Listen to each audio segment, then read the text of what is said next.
I don't think there's anything more important in life than to be open-minded, be curious, be willing to listen, be willing to learn. That's really what it means to me. Seek first to understand. Ask questions before you show up, especially when you're in a role like mine or been in the industry for a long time. Anything you do, if you show up with an intent of making sure people know what you know and tell people what you believe and really spread your gospel, so to speak, I think you leave a lot of opportunity on the table. This episode made possible by Restaurant Systems Pro. With excitement, allow me to introduce to you today's guest, founder and CEO of Kiwi Restaurant Partners and CEO of Hot Palate America, Troy Hooper. My man Troy, are you feeling unstoppable today? I'm always unstoppable when I'm with you, sir. Dude, back on the show for a second time. Amazing. You were awesome the first time, man. I really enjoyed re-listening to the episode this morning to kind of catch myself up, refresh my memory of who you are and how you got to where you are today. You were episode 876. That was 2022. It's crazy to think it was almost 300 episodes since, or is it 300? We're getting into the 200s now since then. A lot has happened in the past 2 years, man. When we left you, you were with Nourish Brands. You still had Kiwi, your consulting overarching brand. You were focusing on Nourish, and a lot has happened since then. So real quick, what am I leaving out? Where are you today? Paint the big picture. Yeah, so today, really focused. Kiwi Restaurant Partners still exists. It's a emerging brand consulting practice that helps small emerging brands get on their feet, providing an outsourced infrastructure for their team to scale up, skill up, and grow their business, usually through the franchise model. Most of our clients have been private equity, venture capital backed, either those firms directly in hiring us or the founder operating group hiring us to come on in. That's actually how our biggest client, so to speak, and where we're at full-time today with Hot Palate came along. I've did a lot of podcasts, starting with yours in 2022. Somebody listened to some of them. Was that your first podcast? Not my first. Pretty early on. Hell yeah. It was pretty. I might have had one or two practices. I should have mentioned in the intro that you have your own podcast now. Yeah, it's okay. We can get to that. Inspired. Definitely started following you early on, but basically a small group out of Seattle had a partner who was looking to bring in additional help, outside resources. He heard me on some of these podcasts, called me up, said, "Hey, can I get some insight from you? Can we talk?" Ultimately, he was looking for an investment partner and an operating partner in his business. On that call was his current investment operating partner, and that person and I happened to have the same last name. And so we had a little funny giggle about whether we were related or not, and we kind of just hit it off. Had a couple of calls after that about that and some other unrelated things. Kind of got to know each other. About 4 months after the initial phone call, he emails me and says, "Hey, Troy, I've got a friend I went to school with who's looking for some help. He's in Japan with another brand, and they're looking to blow up in the United States, and they've had some trouble getting on their feet. They'd really just love some insights, and could you talk to him?" I said, "Of course." Well, within that day, my colleague now, Yuto Tago, had emailed me and said, "Hey, I'm going to be in LAX in 2 days. Can you meet me?" And I said, "Sure." I went and met him. And we both walked into this meeting thinking, hey, he needs some introductions and some insights and some recommendations. We've got some information. Obviously, we've been doing this for a long time in the U.S. Maybe there's something there. Maybe it's just a friendly get-together. 90 minutes later, he was asking if I'd consider being the CEO of Hot Palate America. That's crazy. Yeah, so it just really was like a perfect marriage of what they needed, what they thought they needed and what they really needed, and what they thought we did and what we really did were different, but they aligned perfectly when we both realized what each other was looking to do. And so they needed the full services of what we were doing. So initially they hired Kiwi. And as Kiwi, we did a 3-year strategy and a 3-year budget. And that sort of illuminated a lot of things for them, that there was a lot they still didn't know they needed. And ultimately, they asked me to be on the brand, and they asked Kiwi to be the outsourced infrastructure. I think we'll dive into the details of that as we go. I just want to... Sorry, jumped right in. No, it's good, man. It's good. Anything else on your portfolio? We mentioned you have your own podcast now. You're the CEO of Pepper Lunch. Is it go by Pepper Lunch? Well, Pepper Lunch is the brand under Hot Palate. Yeah. Okay, gotcha. Yeah. And then you still got your consulting with Kiwi. Nourish is on the back burner right now. Yeah. And when we last left off, that's where you were. It was focusing on Nourish. So before we pick up where we left off, let's get that motivational, inspirational ball rolling with a success quote or mantra. What do you got for us?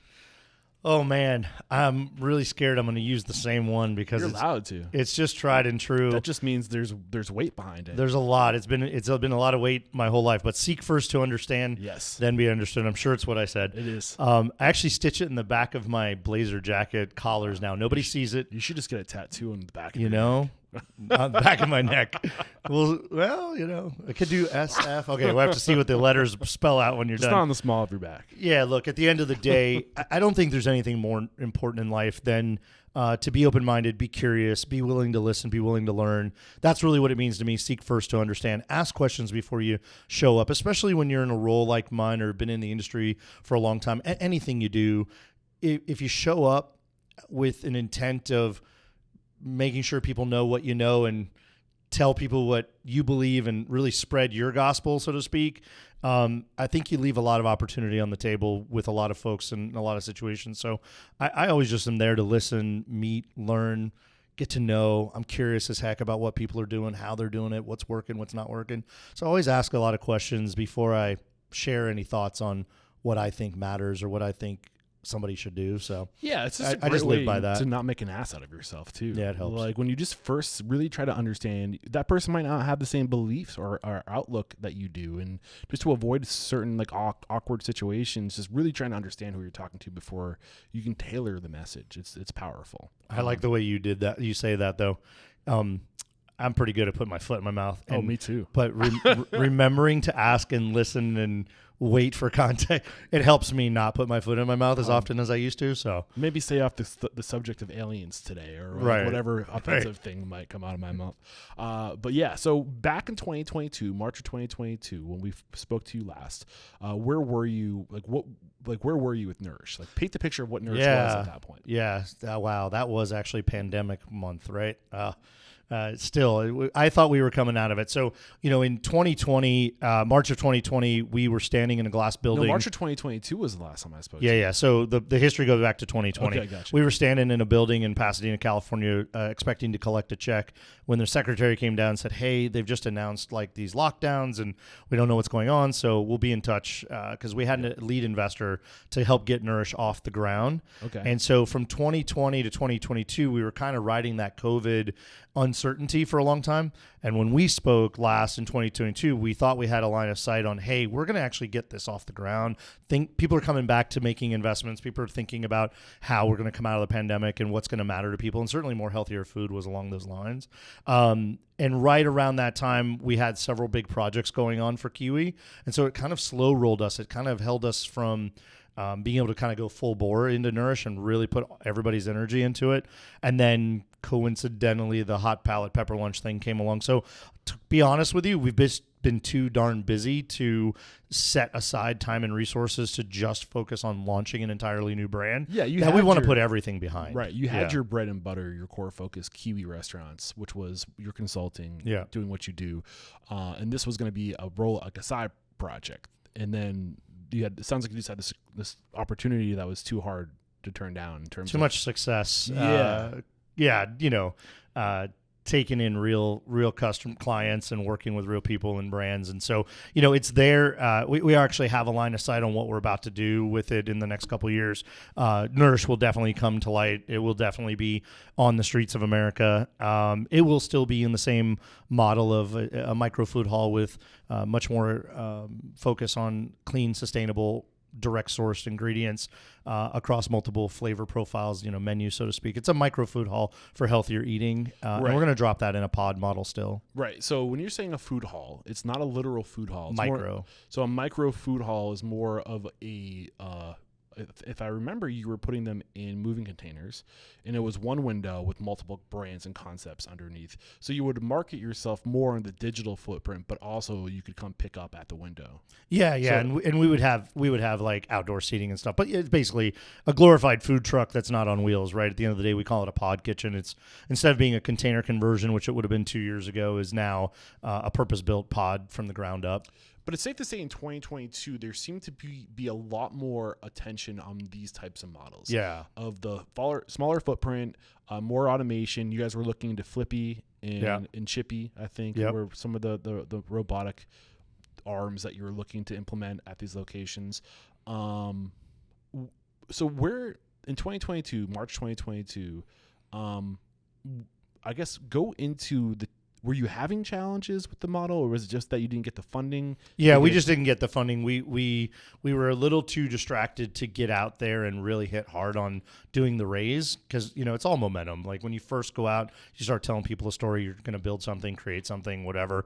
You've got to be able to put all of it behind it, and we just weren't in a position to sort of sunset or walk back our commitments to our clients at the time. Our actual paid emerging brand relationship that we had with these brands. So, it's always been a passion project. It's sitting there ready to go.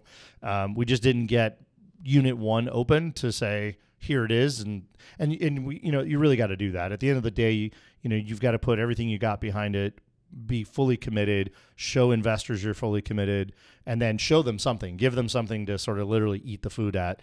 And you can do that not in the pod model or in the food truck model, or you could just do a pop-up somewhere, certainly, but we really wanted to be innovative and come out with this fully robotic, or at least mostly robotic, concept that served cleaner, healthier food in a convenient physical footprint. If you think of the scalability of a project like that, where you can have a headquarters where you turn out these or even contract that out, right? Where you have somebody whose their job it is to modify these pods, and then you have your specs. They manufacture that pod and they ship it to wherever you're going to put that thing, right? And I could even see this like using like a food truck to go test markets, right? Exactly. And once you have a market, like, okay, let's put a permanent fixture here, So I love the idea of it. Like, are other people executing on what your vision was in terms of what you were trying to create? People are from the model, not the multi-brand, single access point, healthy food concept. I mean, you got Doghouse out there with Doghouse physical brick and mortars that are serving 5 other virtual brands out of the back end and semi sort of showing are those it. Their brands, or are they? They're theirs. Okay. Yeah, they're all theirs. So there's quite a few people have done that. Greg Majewski at Craveworthy Brands is doing that with his Craveworthy Brands. He's got several virtual brands that are sort of hybridized. I actually saw one of his virtual brands in a food hall, brick and mortar food hall, non-traditional model the other day. So there's quite a few people still playing with that hybridized. What is a virtual brand? Does a virtual brand have to stay virtual? Can it Is that the new pop-up where it evolves into? Yeah, that's kind of how it's sort of starting to show itself. It's like, let's test it. Let's throw it out here. I've got an extra kiosk next to my other 2 or 3. Let's just put it out and see what the market says. Right. Is there traction for this? Are people looking for it? But I think it's cool because you can essentially start as a pop-up, as a virtual brand, where you just keep it super stupid simple, right? Where like you do all of your prep at like a commissary, or even at the like you find a like an off hours kitchen, right? And like you just do one thing, a burger, and there's only one option, right? And like you just start with that minimal viable product. You keep the brand and you move the brand around to people who will let you use their kitchens, right? Exactly. I think it's a smart way to start because the overhead's next to nothing. Right. So where do you think, generally speaking, that world, like I think we kind of started alluding to it, reading between the lines, it sounds like the initial energy and excitement that was going into this world of digital brands being the new normal. Is that, do you think, the case, or is it starting to wane off a little bit? No, I think what happened is the typical gold rush bubble, right? Yeah. So there was this idea, it started to take off. The pandemic put a ton of fuel on that fire. And then and air too. If you're looking at time as being the air. Yeah, right? time on there, like just like everybody was looking for something, and so you saw like Next Bite and virtual dining concepts and a bunch of other come to life, right? And they proliferated really fast across tons of brands.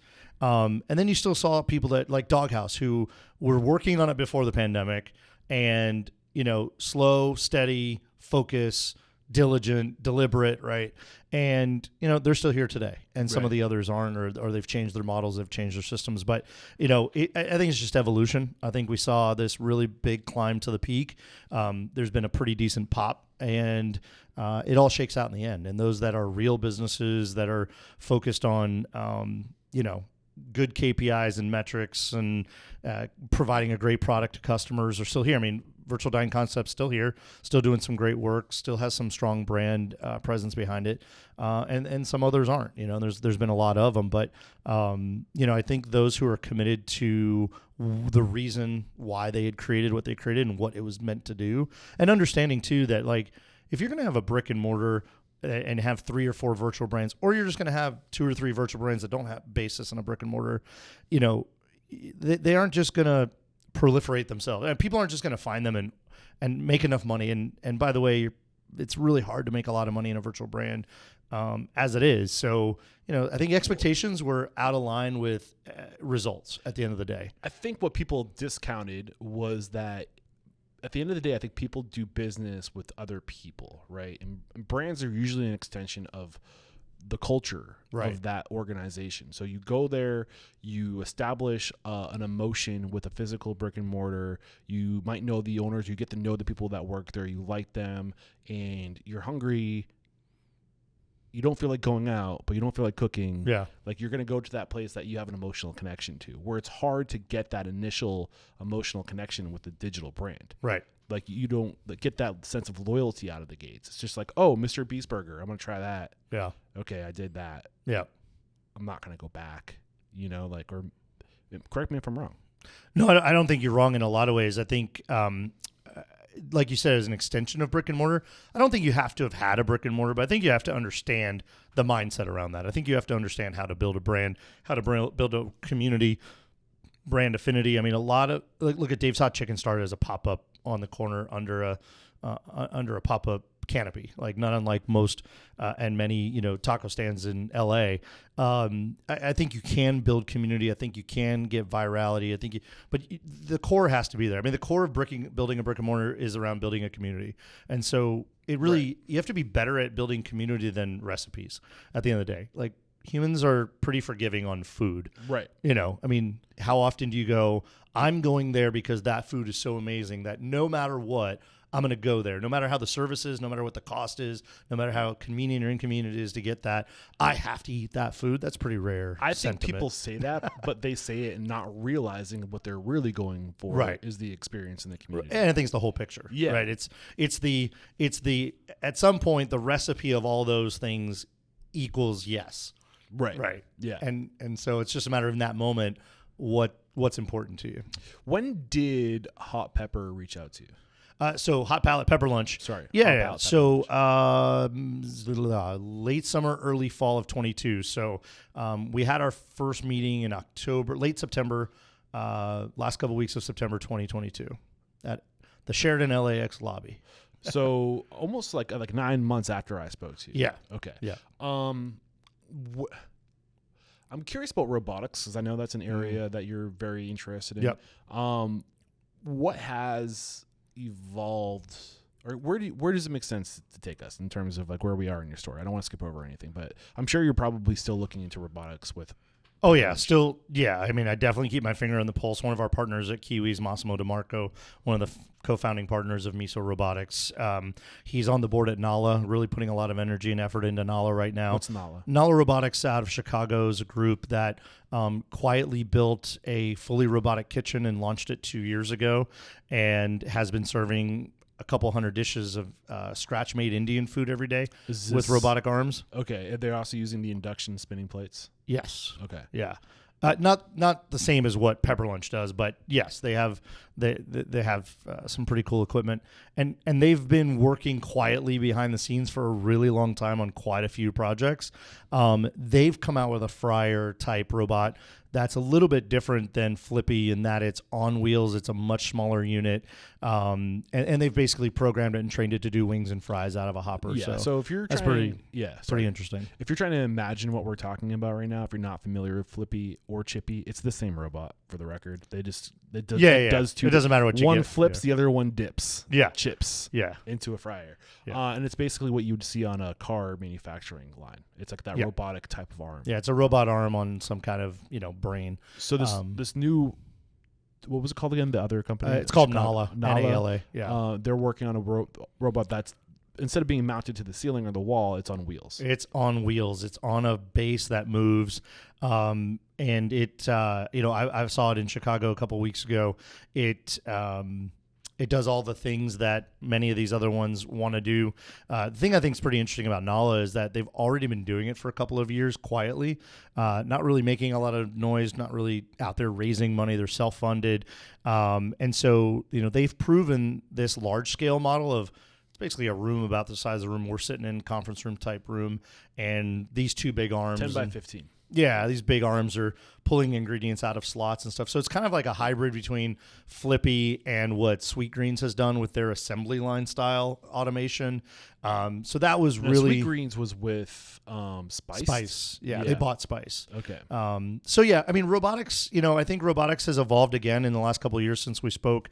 Robotics has definitely found a better home initially in the cleaning and co-assistant type. We got to come up with a name of that. It kind of a sidekick model of carrying heavy dish pans from bussers or heavy server trays of food out to a table. Really assisting the server, really assisting the staff. But not to say that they aren't going fully automated. They are 100% going to be able to run entire restaurants. Nala's already has a test unit. I'll be careful because I don't know what's sort of public yet, but Nala has a test unit in a major brand restaurant doing dishes right now. The difference between what Nala's doing and what I've seen with some others is that they're using sort of real vision. They're using camera vision versus QR code or some other form of infrared vision or whatnot. So their robots can actually look at an object, and as long as it's been told what that object generally might be, it can make a very good guess and learn through AI what that object is. So an example would be the difference between a wine glass, a rocks glass, and a NA beverage glass or a water glass, right? It says this is a glass, and so I have to treat it like a glass. And then depending on the size, shape, and thickness of it, it sort of learns how to treat it or how to use it. And I use that example in the dishwashing environment. I think that's fascinating to have the robot go from frying fries to scooting over to the dish pit, and do a rack of dishes, and then come back and drop some wings. And you think of like to all your points, all the different things it has to be able to identify. It has to be gentle enough to not break stemware. You know, and to your point, that machinery, the robotics are going to slingshot off of things like AI and machine learning. So the AI thing is going to make robotics in all businesses, but definitely make robotics in restaurants far more viable, faster, and more interesting. Well, because they're going to be more flexible, and it's going to be exponential. Yeah. Once AI and machine learning combined with robotics, it's going to be like every repetition, it's going to get 1% better. Right. And it's going to do a lot of repetitions, and it's going to get better and better and better. Yeah. So it's and really the costs have come way down. Right, as the market by more gets than half in 2 years. Well, it's a more competitive market now too, and it's only going to get cheaper. What up, Unstoppable restaurant owners and operators? We have to interrupt today's video to let you know that Restaurant Unstoppable and Restaurant Systems Pro, we're taking our relationship to the next level. Beginning in July of 2024, Fred Langley, CEO of Restaurant Systems Pro, is making himself available once a week in Restaurant Unstoppable Network to answer all of your restaurant systems questions, whether it's the profit margins. He will look at your P&L. Bring your P&L. He will take a look at that. He will dissect it. He will help you find your profit, whether that be through budgeting, inventory management, costing recipe cards, labor, checklists, you name it. He is a master of restaurant systems, and he's making himself available to you. Fred Langley and Restaurant Systems Pro started as a consulting firm, and for over 16 years, they've been helping their clients increase their profit by 10% or more. What are you waiting for? Click the link below to join our Facebook group, Restaurant Unstoppable Network. So I'm still very bullish on robotics is really the answer to your question. Bullish. Meaning? Positive. I think it's taken a little bit longer than I would have projected 2 years ago to really get more mainstream. I think there's been a lot of testing. What is the resistance? Is it just fine tuning? I think it's a limited beliefs by people in our industry. I think, look, to remind the world is restaurants as an industry moves pretty slow compared to a lot of other industries to adapt, evolve, innovate, try new things, make those investments without like sort of certainty behind it. So I really think that's been the driving force. I think the model of some of these companies as they've evolved and built themselves hasn't been as dynamic or flexible or creative maybe. And I'm starting to see a little bit more willingness on the part of some of these companies to sort of flex to what makes sense for that business. And, some people want to pay a SaaS. Some people want to buy something outright. Some people want to pay a development cost and share in that. And some people don't. So I just think it's a matter of finding the right business model that matches with the right brand or leadership and that matches the right problem-solving solution. Yeah, and what you're discussing right now is what's almost drove me crazy in around like the 600s when I was like my download or my episodes when I was like eclipsing 500, getting into 600s. I was like, I need to like share what I've learned. And the more I learned, the more I realized that there is no one way. It's so complicated. To all those points you made, it depends. Like, what do you want? What do you want to do? The app game? Are you an all-in-one like type of solution type of person? Custom? Like, am I going to go to a developer and create my own software? Like, it all depends on what you're trying to do. And are you so outside of the box that there is no option that works for you? Like, it's such a weird, messy. It is. To your point, though, and I won't name any names, but there's brands that built their own tech stack and now are abandoning that years and years into it, right? And then going off the shelf completely with like totally off the rack. Yeah. And it's just interesting to see. And then there's brands coming up now that are like, no, we have to build certain custom things, and the only like you said, everybody's got their own idea about how things need to be done. I mean, I'm tempted to get into that now, but I also don't want I'm sure. Well, let's just get right into Pepper Lunch, and then when we get into I'm like combining Hot Palette with Pepper Lunch, and I keep going back and forth. You just call it Pepper Lunch. Pepper so Lunch?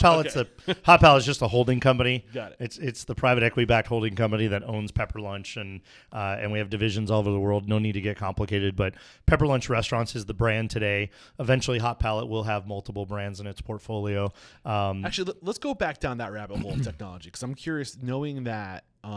And like how you've already, because Pepper Lunch was already established before you came on. 30 years. So yeah, they already had like their way of doing things, and I'm curious how you and your filter as a CEO influence what they're doing today. So back to that idea of like, if you're opening a restaurant tomorrow, or if you're taking over as the CEO of a restaurant, what do you think is this for specifically Pepper Lunch? Yeah. What is their model? Quick service? Yeah, it's fast casual. Yep, fast casual. Order at a kiosk or a counter. Sit down, and in 5 minutes or less, we bring you a sizzling hot plate of raw ingredients, actually mostly, except for chicken. And you add one of 6 sauces or any combination thereof to sort of make it your way. We call it sizzle it your way. And you get to be your own chef and decide how you want your dish to end up and what makes it exciting for you. So it's fast casual model, though. Got it. They were around for 30 years, you said, before trying to... Yeah, so 1994. So when we got involved, they were in their 27th year, going into 28th year. December of this year will be year 30. We're just getting ready to start celebrating and focusing on the 30-year anniversary. But starting December of this year, they'll hit 30. So when they reached out to you back in December of 2022, just to like have this consulting call, get more into the details of why this was like. How did it evolve from consulting call to will you be like, how much time elapsed from let's talk to CEO? Very, very quickly. So we talked in late September, October. We put a plan in front of them within 2 or 3 weeks, I think. They started adjusting that. I went to Tokyo in December to meet with the whole leadership team and presented essentially the plan. This is, hey guys, if we were doing this is what we would do. And here's why, and here's why it's different in the United States from other models around the world, et cetera. And here's what the cost is and why these things matter. And if you really want to get from where you are today to let's set some sort of arbitrary goals. Here's the path to do that. Here's what investment looks like. Here's what time looks like. Here's what human resources looks like to get that there. And really the reason we went from this sort of consulting mindset, and it became a hybrid mindset. So I became CEO of Hot Palate America, one of 5 executive team members in the world running the global entity. And when I did that, they had me hire Kiwi. So at the time, it was sort of a scale-up mindset where they would have a leader in the United States that kind of knew what to do, how to do it, and had the people at the side to be able to do it. I hired Kiwi, so Mark Bailey, my COO and co-partner of Kiwi, became essentially the fractional COO of Hot Palate America. And so I was brand and connected to the global brand and leadership, and I had the checkbook, so to speak. And then Mark and the Kiwi team were an outsourced infrastructure developer, which is what Kiwi's built to do. We're outsourced infrastructure team and fractional C-suite. And so for that first year, all of 2023, that was the structure. And then as we matured and got more done and got more stood up, it just became more and more evident that this was going to be the focus of the global growth initiative and that they were going to put more people and resources behind it. And so they needed more of our full attention as a group. And so they basically said, great, that's awesome. Let's stop hiring Kiwi as an outsource. Let's bring the team we need from them on, and let's build an in-house team. Let's build a full headquarters-based team here in the U.S., which is where we're sitting here in Westlake Village, California. And so that was the way it sort of evolved. It went very quickly, though. Like first conversation to mid-December, all that was decided. And then pretty early in 2023, the plan started presenting itself to sort of bring Mark and others onto the team to really make this a singular focus of our attention, which is build a large enterprise growth plan for the U.S. Really, it's the Western Hemisphere. Ultimately, it's the U.S. now, it's Canada soon, and we're going to do some other countries in the hemisphere in the next couple of years. Got it. So where was Pepper Lunch before 2022? Yeah, so Pepper Lunch from 1994 to 2020 was a founder-led group of restaurants. It was sort of split into 2 entities in that they started franchising the year that they started in 1994 outside of just in a suburb of Tokyo in Japan. And they very quickly found their first master franchisee. You know, in Asia particularly, really most of the world, the franchise model is done through what's known as a master developer, master franchisee. And so that is, for example, he found the Suntory Food and Beverage division of Suntory Liquors based in Singapore in 1994. He gave them the rights to all of Asia. Ultimately ended up being the whole world outside of Japan. And the founder group focused on their business, their core corporate stores and franchisees that they would find in Japan as a domestic business. And they would let this group with a lot of experience and already be the master franchisor and master franchisee officially, sure, and let them worry about building out the infrastructure and the team globally. And so that's how it went for 27 years. Suntory built a fantastic group infrastructure in Singapore, and they sold the rights to these countries, Philippines, Indonesia, and ultimately proliferated the brand over 27 years to 15 countries. How many locations? So today there's 516 locations in 15 countries. Wow. And the brand grows about 50 to 60 units a year organically, just by existing franchisees opening more stores or masters finding new sub-franchisees. So the responsibility of the original franchisor is to find master franchisees, and then their job is to scale. And at that point is the original what's the term for the originator? The original. The brand, the founder. They're still the franchisor. What's their core on that? Is it governing the master franchisee to make sure that they're holding up their term of the? Yeah, exactly. They do the same thing. They just have less customers, right? So are they trying to focus on keeping the brand so that there's an anchor? Like this is who. That's their job. That's the job of the franchisor and the founding brand leadership group. They can do that at a much smaller infrastructure because they've outsourced basically the scaling of the brand. That's their core responsibility. Got it. In terms of operations, before the brand made it to America, they needed outside perspective on how do we do this in a different market? Right. What was so different about the way they were doing it that you said, if you were doing that here, you should change to these things? Well, they had tried it. So a couple of things. We had a lot of learnings available to us when we got involved. They had tested and tried and failed and succeeded in different ways. So a couple of things they tried before they sold it to the existing ownership group, which is who I work for. They had opened corporate stores in the U.S. They opened a handful of corporate stores in New York City. They opened a corporate store, essentially a corporate partnership store in San Francisco, California. They basically had tried to send some folks over from Japan and figure it out.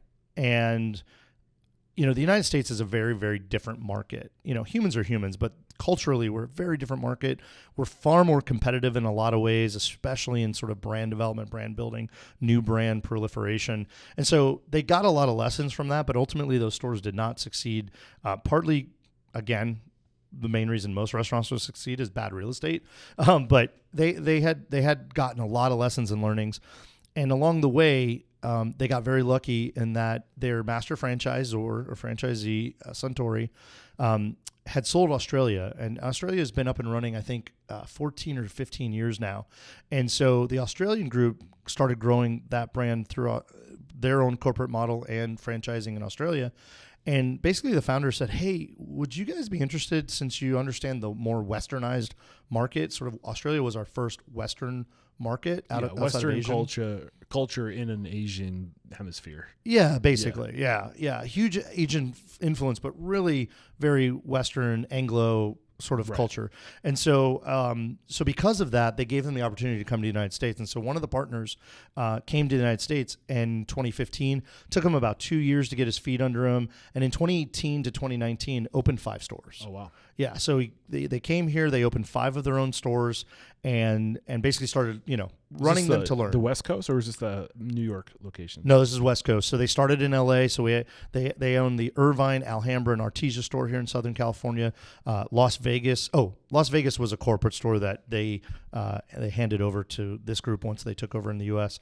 And then Houston, Texas was a sub-franchisee that walked away because of COVID money. But they have these 5 stores. And so for the last almost 7 years, we're getting into, or 2018 when they started opening, we're in 6 full years of some of these stores being open. That provided a lot, proof of concept. It provided a lot of lessons, a lot of learnings. And because they had operated in a Western market, but they opened in Asian-centric communities here in the U.S. As a foundational base, they brought over a lot of that awareness of the brand. And so it gave them a good base to build from. And then they had the time to educate the rest of the Western market, the communities around it, et cetera. So they've done very, very well with these 5 stores in the U.S. So for me coming in, okay, you went to New York as a corporate, it didn't work. That was really a cultural misunderstanding. It's really hard for somebody who isn't really westernized to come over here and understand all the intricacies of business, outloan restaurant, outloan franchise in the United States. So they learned a lot there. And then when they found their partner in this group to run the U.S., they got 5 corporate stores open. And then there's a lot of information we were able to extrapolate from there. We had history. We had 5 years at that time. We had 5 years of knowledge and data to look back on and say, okay, why are these working? Why are they doing so well? What are these guys doing that is working with the Western market here in the U.S.? And so that gave us a really solid foundation. What were they doing that was different, that was working here and not working in other markets? Yeah, I just think a couple of things. One, in Asia, generally, you don't do marketing. Marketing in Asia, not a lot of money is spent on customer acquisition or brand proliferation, so to speak. They do much more of like LTOs, limited time offers. They do a little bit of like IP co-branding. They'll do the association with a movie or with a anime product or a character of some kind, a cartoon or something. But generally, there's not a lot of proactive marketing done in Asia as a whole, and so the budgets aren't super big. And in the U.S., to get attention, you have to buy it, right? You have to buy attention. Of course, with virality and stuff today, you could get lucky, but if you're intentionally trying to build a business and a brand, it takes some significant investment, and it takes understanding what that messaging is, et cetera. And so I think these guys, they had their own marketing team. They'd been around for 12 some years in Australia. So they had a lot of learnings, a lot of knowledge that when they come here, they kind of knew how to communicate both visually and in language and stuff. So, I just think that leveraging a few of those pieces that I've talked about together, they did well, and they did really well with real estate too. So they had a lot of opportunity to get people to try them and get visible trial out of it. So you kind of help them understand how to market a brand in America was one of the first things you identified that, this franchisee was doing well that kind of separated them from the other models that weren't working out. Yeah, one of the big things is we were able to look at what they had done and extrapolate those lessons. But also we were able to look at this brand and say, oh, there's a secret sauce here that is really marketable B2B, to potential franchise partners who are looking for a business to invest in and get an ROI out of. There were a lot, and that was in that first 90-minute meeting the very first time I met them in LA. I was like, just tell me what's unique and special about this brand. I kind of looked at it online, tell me what you think. And when you describe the business model, the operational model, the labor model, the lack of prep model, there was just some really interesting pieces to this concept that sort of future-proof it. I say to a lot of people today, I say this brand was built 30 years ago for today's challenges. Right. So that those challenges being labor,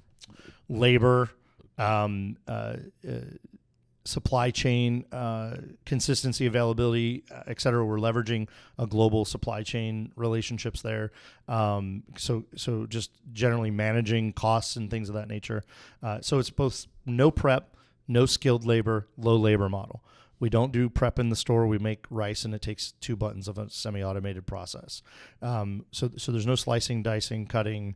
There's no sauce making. There's no rendering of products out of a cardboard box into something that goes on a plate. That's all done for us outside the building. The no skilled labor, because of that, you don't need line cooks, prep cooks, experienced chefs on a line. Anybody can be brought in off the street, and after about 208 hours, they can master the production of this product. Low labor model. We run a store at peak on average with 5 people. So, at our lunch and dinner rush, we can run the store efficiently with 5 people. Otherwise, there's 2 to 3 people running the store in the off-peak hours. So just total labor savings there is huge. But it really also reduces complexity. Complexity equals waste. Complexity equals, lack of consistency, which translates to the customer experience. There's a lot of things that you get rid of that are variables in your success. It's more challenging with the training, all these things all of it. Yeah. So, so beyond, so you recognize that they had a scalable concept, an appealing B2B unique selling proposition. Right. But what about the B2C appeal? Experiential fast casual. I love that phrase. The fact that a couple of things. The first thing I saw was pure authenticity. If you look at brands in America, I won't name any names, but you look at Asian brands born in America, even if the founders were Asian or Asian adjacent, there's still, in my opinion, anything that has scaled in the U.S.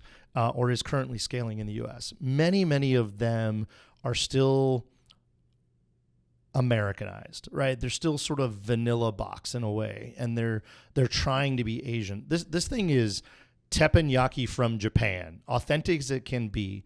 The beef pepper rice dish is a family staple dish shared in group settings, family or extended family visitation to a home. They take a 22-inch iron skillet.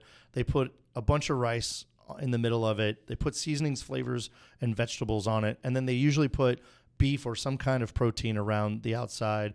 If you imagine this concentric circle of protein, rice, and veg. It's a little volcano-looking mound of product, and that is served in homes in Japan. That is a real thing, and it's been served as a fast casual model in Japan for 30 years. Our menu here in the U.S. is almost indistinguishable from the one in Japan. We have a few less products, a few less SKU sizes on some of the proteins, but generally we're serving the same food across the board, and so authenticity matters. I think that really translates. I think you can see it, smell it, taste it, appreciate it. There's a ton of care that goes into the product. We use really, really high quality ingredients. One thing we hear almost every single time somebody eats at a Pepper Lunch for the first time, I'll say, great, you saw it online, you've heard me talk about it, you sat here and ate it. What do you think? And almost always the first response is, that was a lot better than I expected. So why are people expecting less? Well, 2 things. Fast casual model price, right? Yeah. Our plates start at $13.80. Our average plate out the door is $17.50. And so if you ask yourself $15 to $17, what am I expecting if you're going to serve me beef, rice, and vegetables? Not great. Right. Yeah. And we can all think about some of those brands. And there's brands like that I just described that are at $10.50 a bowl. Right. Right. And here we are at $15 or $17. So, oh yeah, you should be a little bit better than those guys, but not really expecting much. And you're actually getting the same or better ingredients than most Korean barbecue, Japanese teppanyaki restaurants, sit down, full service, casual restaurants, because we buy the beef and have it processed at the same places. We know what they're serving, and it's either the same or we're better. And so you're getting a $35 to $50 meal in quality. You're getting the same ingredients for $17. The portion's less. It's not all you can eat. It's not grill yourself, so to speak, over a 45-minute to hour and a half experience. But you're getting a very similar hot plate, sizzle it your way, at your table. You're in and out in 20 minutes for $20 or less. So there's an appeal there. It's the convenient version of this authentic food that, again, is also different. It's not Korean barbecue. It's not yakiniku. It's teppanyaki. But it's very approachable. It sounds interesting. It sounds foreign. But when you look at it and you think about what it really is we take the same protein, rice, and veg, and we put different sauces on it. So it's either curry or it's teriyaki, right? Or it's a garlic soy, or it's just salt and pepper for our pepper rice dishes. It's really the same menu repeated with a couple specialty items in each sauce category. So it's very simple to understand. It's very simple and approachable food. It's very flavorful. It's high value because of the price, the convenience of speed, the service model. All that equals Pepper Lunch.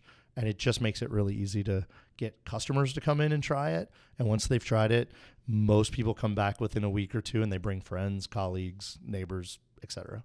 Got it. So you identified some of the things that changed when it came to the West, which is funny because you go east to go west, which is weird because I'm sure that whenever I say it, I don't know, when you're on the West Coast of America, I'm sure they're not going all the way around the long way to go. No, we're going straight across. West. Pacific Ocean. They're going east. It's one straight shot. 11 hours.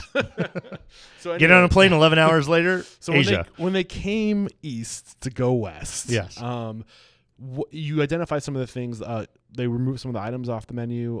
They had different protein tiers, you're saying, or like volumes, portions. Yeah. In terms of operation, what were the key things that you identified that they changed operationally? Very, very little. The one thing we've done since getting involved a little over 16 months ago is take it a little bit further on the no prep. They were still doing a little bit of prep. And we asked, is that really that important? Do we need to slice the steaks in the store? Because steaks come whole. Well, they actually come frozen. Don't care where you're in the world, even some of the finest steakhouses. The steak got to the store frozen. And so could we get our processor to slice it frozen and then repack it in a vacuum pack so it stayed completely connected and you didn't get sort of that separation of those fibers, et cetera. So we asked some questions that weren't really obvious to everybody and weren't certainly obvious in the beginning. And a lot of times you would look at something like that and say, how do we get a purveyor to slice hundreds of steaks, thousands of steaks, different size steaks, and get them right every time and do that in an affordable way? So there was this sort of barrier of could it be done and could it be done affordably? We just have a lot of experience, a lot of strong relationships. We're willing to ask and we're willing to sort of when you have fight for it. 500 locations, like you can make it worth the investment for the packager to develop. Well, and we've just started this in the U.S., so we're actually only doing it for 5. We're about to do it for a 6th store. But knowing what is coming, basically it's about convincing your vendor partners to invest with you, to can you do this? Yes, let's try it. We'll try it. We'll see what complexity it does or doesn't add. And the reality is many times most things you consider might be a barrier. You sort of have a limiting mindset of that can't work. That's going to be expensive. With my current resources and relationships. Right. And this is actually something that I think I'm going through with Restaurant Stoppable right now. It's like trying to scale this thing. It's like I'm trying to get out of I have in my mind this budget of what I sold for 2024. It's like, but if I go into 2025 realizing that if I want to do these few extra things, and if I can find out what it's going to cost those few extra things, and if it's going to add value for my sponsors because I'll be able to make a bigger impact and we'll be able to grow our footprint and our listenership, then go find out what you need and go ask for it before you need it. Right. You know, like That's sell the very vision. that's very well said, because Yeah. that is the mindset. I'm very fortunate not only to have the support, but they're actually pushing from behind. Like, get the solutions, get the people in place, get everything ready before you need it. Like, Right. like think Pro ahead, forma. make that investment, be ready, right? Yeah. And so when we look at this, it's like, what is the cost of a human being to slice 100 steaks a day, let's say, and so how long does that take? Does that take an hour and a half, whatever? What is the cost of not only that labor? What is the risk cost of them cutting themselves? Yeah, and when are having they a- cutting themselves? Probably that one Right, moment. right. What is, buying knives, maintaining knives, blah. I mean, when you look at side by side, what is the true cost of producing that product, the end stage product that we can serve a guest, and what are the quality variables, right? Like inconsistency of cut. Does the store level person let it thaw too much, right? Can they do it as fast enough that the steaks aren't thawing? All kinds of variables. And then you look at a meat processor and you say, you're already taking this product and trimming it. You're already cutting it to our weight and size specs, right? You're going to vacuum pack it anyway in individual or 4-packs or whatever we've specified. What would it cost just to add one step in the middle where it slices 4 fingers or 5 fingers of steak that's exactly this thickness and width or whatever?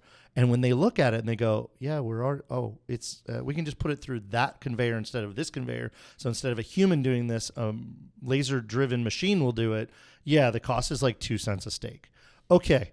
I think we're going to take complexity out of our stores for ourselves and franchisees. Yeah. I think we're going to take risk of workman's comp and loss of productivity of that employee out of the equation. I think we're going to take lack of consistency. What's better? Yeah, we'll pay 2 cents a steak or whatever it is. And it was like 3 or 4 cents a steak or something. It's not outrageous. Yeah, and it's that constant, never-ending 1% better. Right. Looking for areas of efficiency wherever you can. Right. That's really cool. What about technology? Did their tech stack have to morph at all? Yeah, they don't have a tech stack per se. Really? When you do the master model, especially what this founding group did was, okay, you're now the master for the Philippines. We're going to give you the guidebook and the guidelines and the manuals, and we're going to send people there to show you how to cook it. We're going to keep tight controls on quality standards and compliance and that kind of thing. But we're not going to get involved in your day-to-day how to run and operate your business. And so every country has its own tech stack. Interesting. Now, we do own 126 corporate stores in 3 countries where we're in control. And we have multiple tech stacks within that organization. So when I came on, obviously we had to build a modernized, integrated, competitive tech stack for the U.S. market. There's so much going on. It's moving so fast. I had already spent about 2 years researching tech in general for the restaurant industry as part of my consulting role. And so then it was, okay, how do we apply this to Pepper Lunch? And quite frankly, it's taken a lot longer and been a lot harder answer because every day things move and change, but also what was possible for us as a global business unit. We want to bring this brand back together. We want to stitch as many things back together and create a cohesive global brand that's operating from a centralized mindset and belief system. And how can we make this an efficient, economies of scale driven business for ourselves as we grow the infrastructure and grow the team? And if I was just to do that in the US, just for the US, that's going to take a lot longer. But if I can get technology and systems and vendor partners to work together and we can both provide the best in class end result for the US system and also export some or most, hopefully not all, but you never get 100%, but most of that to our Asia units, which starts with our corporate stores in 3 countries. We can do it one by one. Then we can convince our large multi-unit franchisees to see the value of that because it worked for us. If we're running 200 stores, 120 corporate stores, with that tech stack, so to speak, or those vendor partner solutions, then it's probably worth it, right? And so here we can show you results and get them to come on board. It might take 10 years because in 10 years we can mandate it as these agreements and relationships renew themselves or we get new large franchise partners on. But the idea was, how can we try to stitch this together on a global scale? And that's been a much, much harder process, problem to solve.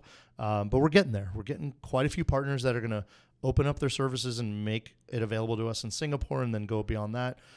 It's really about integration. In Asia, tech stack's not really a thing.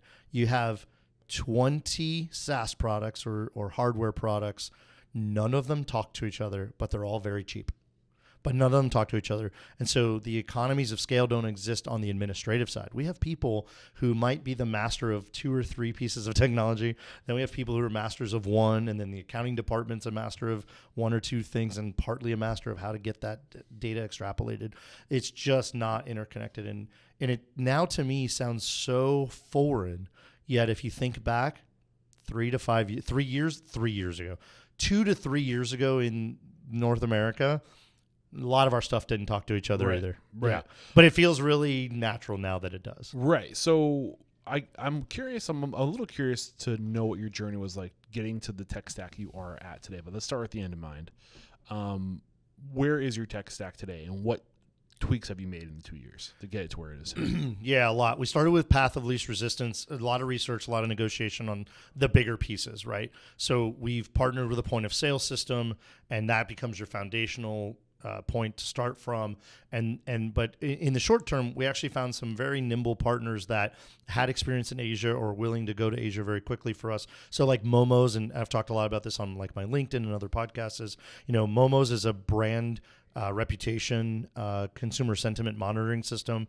We can listen across the world, across all platforms, not just review sites, at mentions and comments, and it aggregates all of that. So we have sort of one platform to view how people are talking about us as a brand, respond, react, surprise and delight, build community. CRM basically, but like digital CRM across all platforms. It's like Google Alerts. Yeah, we're not actually capturing and keeping people like a CRM, like track of them individually, but we're able to see all reviews, all comments, all interactions with our social media, any mentions. If you hashtag Pepper Lunch on your page and don't like tag us, we can still see that mention. So it lets us keep track of what people are saying about us to each other and across the world.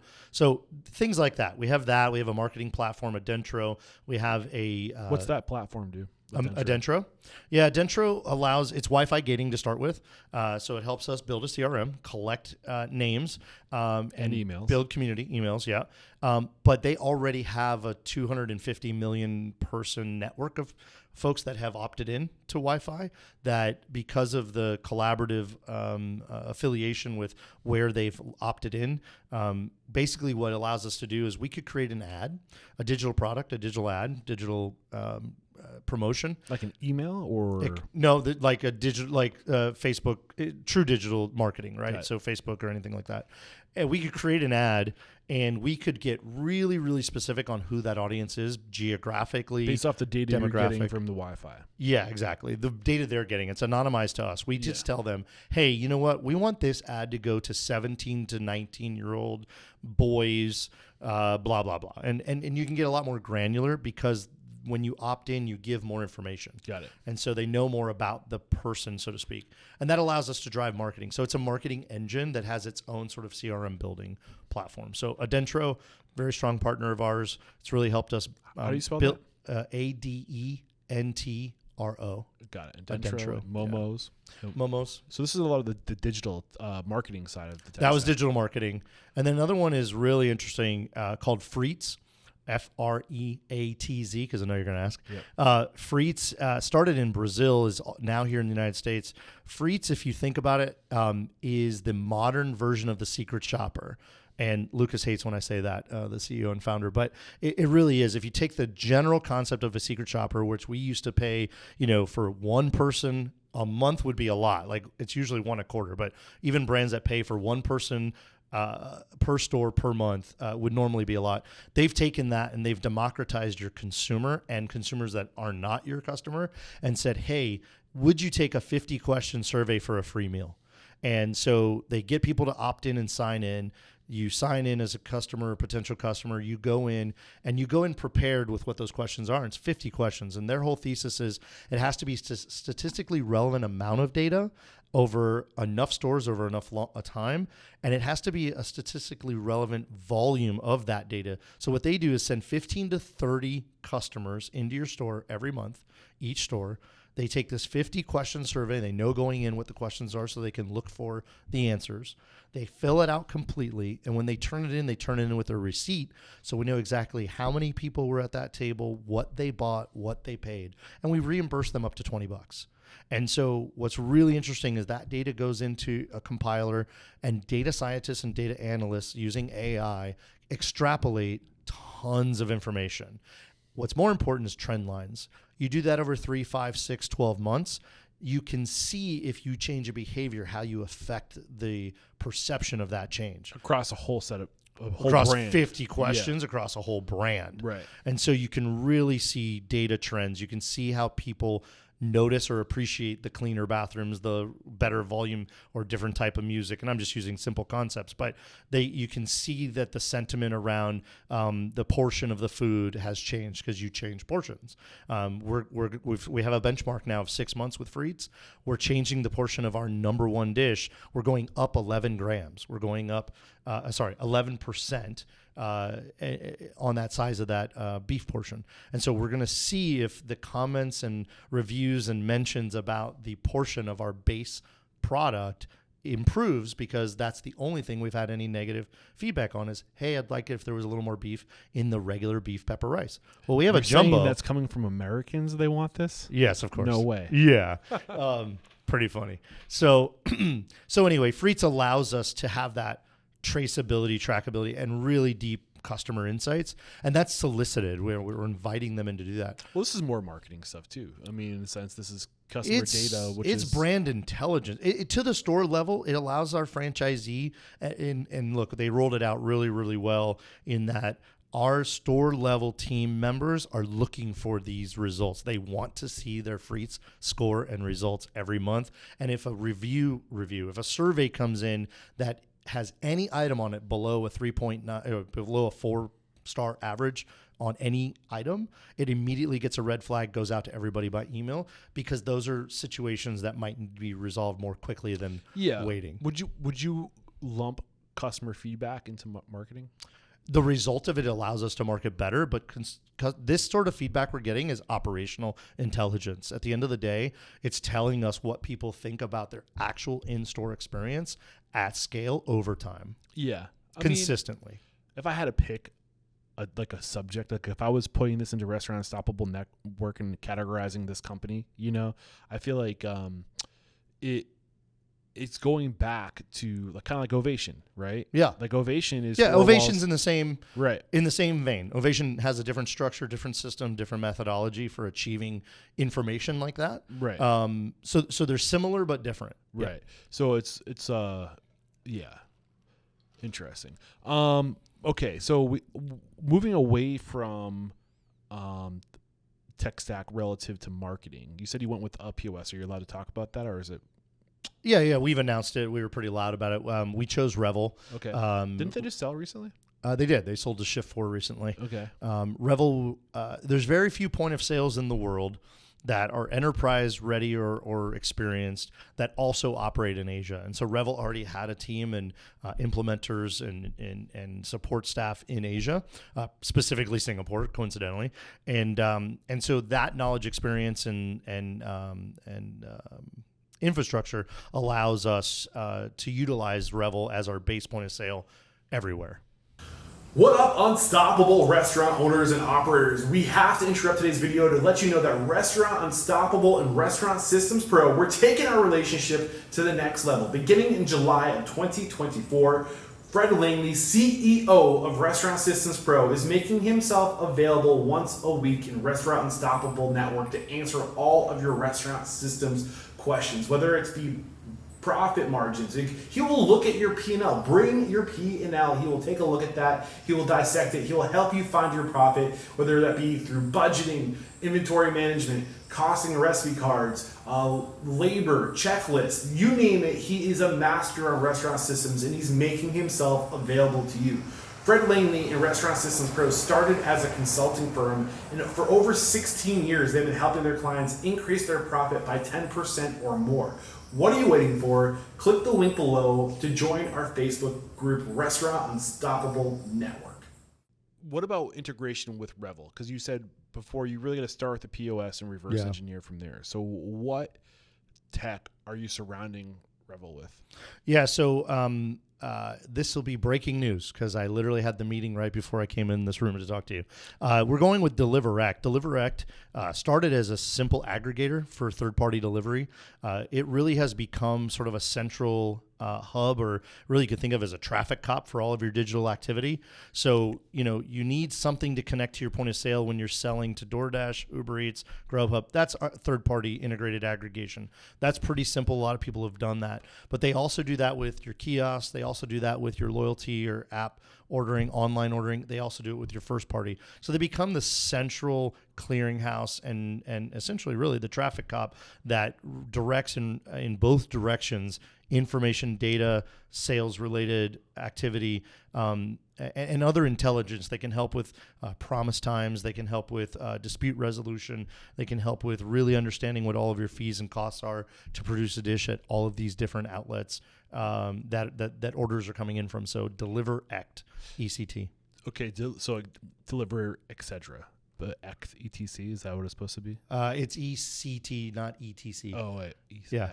ECT. What's X supposed to be? Like direct. Okay. It's like DeliverEct. Got it. And I think that the big thing from that is the two-way communication, two-way tokenization. Is that Correct. what they call it? That's right. Why is that important? Why does that cause? Why was that a roadblock in the past? As an issue we've identified of we need two-way traffic, meaning information flowing out from the restaurant to the third party and information flowing from the third party to the restaurant. Yeah. So what a lot of people don't remember, and some still do this when they have 7 iPads on their counter, is coming in. You need to accept that order instantly, or you actually lose points with the platforms for not reacting. That's why when you go out to eat, you hear all these dongs going on. You're like, will somebody just tap that? They're not I integrated. enjoy my meal? Yeah, they're not integrated for sure. And then feeding that into your point of sale, so you're not manually entering. So that's sort of outdated mindset right now, but still it happens in a lot of stores. But the two-way going from your point of sale out, imagine now you have DoorDash, Uber Eats, Grubhub. You probably have a more localized regional player. You have Easy Cater. You have information that needs to get published to all of those platforms. You have information that needs to get published to your website. If you have kiosks, you have information that needs to get, and what needs to get published? Oh, I don't know, being 86 of something. Right. So customers all around your market aren't pushing buttons on the internet, ordering stuff you don't have, right? So pushing out availability, pushing out pricing, changing a menu, changing promotions, etc. So incentivizing people to use platforms you rather have them use. All the above. And so being able to use your point of sale or anything. And the reason, the thing with DeliverEct is we could actually do all this through DeliverEct. DeliverEct can actually tell our point of sale. So it can be the center, single center of truth. But whatever the model is, whichever unit you use to do that, you need a way to manage that as efficiently and effectively as possible, because what happens is you then forget that the price for everything is different on all these platforms, and there's a lot that goes into it. But at the end of the day, having a central hub, usable tool that can communicate with all of them allows consistency across all these digital, and they're only expanding, right? Access to your store is only expanding in its availability across all kinds of platforms. And like, some people are selling food on Twitch, right? Like restaurants exist on Twitch, and so that's just another iteration of your menu, another place it exists. Right. So I feel like this is almost like there's an appendage of this that still fits into the world of marketing, because it's integrating with third-party platforms, which are generally marketplaces, right? So your menu is your number one marketing asset you have. Right. So again, like heavy in the world of marketing, I see why. But that's very operational. Yeah, that's completely operational still. Right. But it's going that to prove this point that we are constantly evolving. There's ways of getting better, and there's new. I don't think we realize how much industry the restaurant industry spins out, and it's important for me to communicate that to restaurant owners, because I don't think we collectively are aware or conscious of the fact that we are the key holders. Yeah. Like without the people who make huge the food, industry. Yeah. Like huge. And innovation. We have influence. Lots too. of innovation. And I think it's important that we share this information so we can hold these companies accountable that we're working with, that depend on us not the other way around. Right. And they're trying to make it seem like you depend on us, our technology, but at the end of the day, we're the ones making the food. Like, we are a key link in this chain. And if we start sharing this information, we can influence these organizations to have a better interest in the restaurant, who is a key player. Do you think I'm going on a stretch here saying that? No. I think in California, we're the second or third largest employer in the state. Right. Restaurants. So, Right. yeah, I mean, and that's true in a lot of places, especially in the major metros. No, there's a lot of things that happen. And by the way, if you want the pulse of a community, the culture of a community, you only need to look at what kinds of restaurants are available to sort of get a sense of what that community is all about. What they'll support, for sure. Yeah. So what about like on the four walls operation in-house? So you're using Revel. What about, are you using any type of like tech stack or like enterprise solution to go with Revel? So it's Revel. We haven't announced our kiosk solution, but we're going all kiosk with what we call a hospitality host, which, yes, I got from Sean Walchef at Cali Barbecue, but really a fancy greeter that really helps facilitate a hospitality. Wait, what'd you get from Sean? What did I just say? A hospitality host. Yeah, so somebody that's a little bit more than a greeter can really express the brand, bring personality and service to the brand. So in that, with DeliverEct and all these other partners, the KDS comes from the point of sale, so we haven't hired a separate or bought from a separate KDS. Our kiosk company is going to be doing our digital menu displays. So again, that's digital. I'll mention the concept, but I can't remember the name of the company because we haven't signed yet, but we are. It's a simple little thing. But as far as making sure that the music is consistent, we actually had a complaint not too long ago that I had to resolve directly myself. But what music are you playing? How loud are you playing it? Does it change during the day to sort of amp up with the energy and ramp down with the energy as your peaks come and go? Is there consistency on that? It's not dissimilar to your lighting. Your lighting should adjust throughout the day. By the way, in California, it's the law. Most people don't realize that. But even to that, adjust throughout the day is a law. Yeah, how much lighting your store is emitting for light pollution. What kind of filter is on your glass? It's crazy, but I actually think that the environment matters a lot. I'm really big into design, lighting, customer journey flow, workflow for the staff, safety workflow, et cetera. So I think all that matters. But to the point that we want to be able to centrally control the music in all of our stores, not what is being played, how loud it's being played. Make sure it's actually turned on, when the stores are open, things like that. That's actually a technology we are employing. We're contracting with to employ at the brand level, to have brand level control of that, so that there aren't these variables that are unknown and sort of have an effect on the customer experience. And that's technology at the end of the day. That's inside the four walls. Yeah. So we have KDS. We still do a print chit paper because the KDS sort of helps you understand what the overall picture and what you're working on next and what's coming. And it helps when you have multiple people in a workflow together, helps everybody have visibility. The chit, we actually still do a paper chit because we print one per plate. And so the piece of paper travels with the plate down the line. What else? We've had a labeling system forever. We're very, very strong on our inventory management. We have no waste. I mean, that's a strong statement, but it's actually so little it's almost immeasurable in waste because our yields are predetermined. Everything's prepped outside the store. And so what comes into the four walls, we essentially have no waste because we really pay attention to our daily numbers. How many of each thing did we sell on a Tuesday versus a Wednesday versus a Saturday? And so we do a really good job of slacking out and prepping the right amount of every ingredient for the next day's service. And so we definitely use inventory management tool and labeling tool there to ensure that we have proper controls. Are you able to say which one? I can't remember the name of it. Okay. There's too many of these things. Yeah, there's a lot. There's a lot of SaaS products. I mean, that's one of the reasons I'm really trying to be better about like getting my guests to go deep into their tech stack. Yeah. Not that I think that your technology is going to determine your success, but I think it's getting so loud and so noisy. There's just so many things to take into consideration to like, do these things all play together in the background? Right. Like you might be like it's imperative over heels in love with labor management software that you use as a manager, and then you go to open your own restaurant. You're married to one labor management software. You engineer it the wrong way that you lead with like, I want to get fill in the blank 7 shifts, which I think integrates with most stuff. But like then you go get your POS, and then like you're like, oh crap, there's no Like, it's like, where do you even start? So from what I'm hearing from you, it start with the POS. It takes over 2 years of research. Yeah. So like, if you could just find a resource that's like, how do I cut through the noise? What are people talking about? Yeah. And by the way, on that point, there's a lot of really great consultants out there. And I know a lot of my peers that use them. And I've actually had side conversations and sidebars and checked in with some of them. While we didn't hire somebody to go build this for us, now I wish I sort of had, but there's a lot of great information out there, and everybody's trying to do the right thing for the right reason. I mean, everybody wants to sell their thing, but something I didn't mention inside the four walls that you'll find interesting is we are going to add something we've never had in the brand, and is still new generally to most restaurant concepts, which is we are going to a locker system. Not unlike an Amazon locker, we are going to a locker system.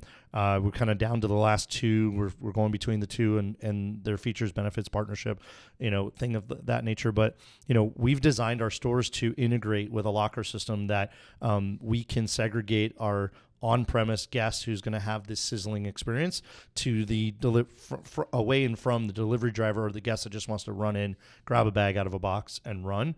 We want to segregate those so that both of them have a better experience, because it's really frustrating if you run in and you try to pick up a to-go order and you have to wait 12 people in line to tell them your name, or it's really frustrating to the brand or the operator when they just put food on a shelf and the food disappears. And I've watched it happen. I've watched people shop the bags and look at the tickets and grab the one with whatever it was they wanted, or the most food or whatever, most expensive food in the bag. And that food's not really holding any temperature or whatever. And so when you have those locker systems and they integrate with your point of sale, DeliverRec, things like this, you can control promise times. You can control production on your KDS. You can actually control quality when it fires and it's made. So the quality's better. It's hotter, fresher food, etc. So all these things, to the point, have to work together. So, as we're talking, I sit here and I actually just looked at our Discovery Day, our sales deck for the franchise brand, and I actually wrote to my team member who runs that department, our technology department, and said, hey, we actually need to change 2 of them because we're going a different direction than we thought we were, and we need to add 3 of them.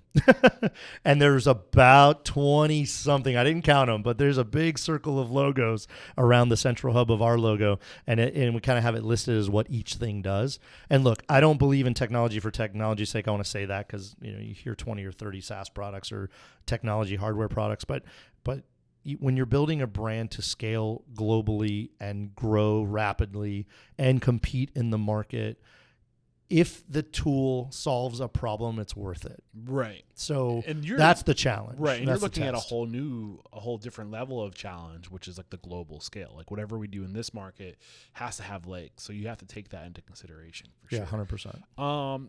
So personally speaking, like you've been the CEO of a company. Have you ever been the CEO of aside from Nourish, which was technically never launched, right?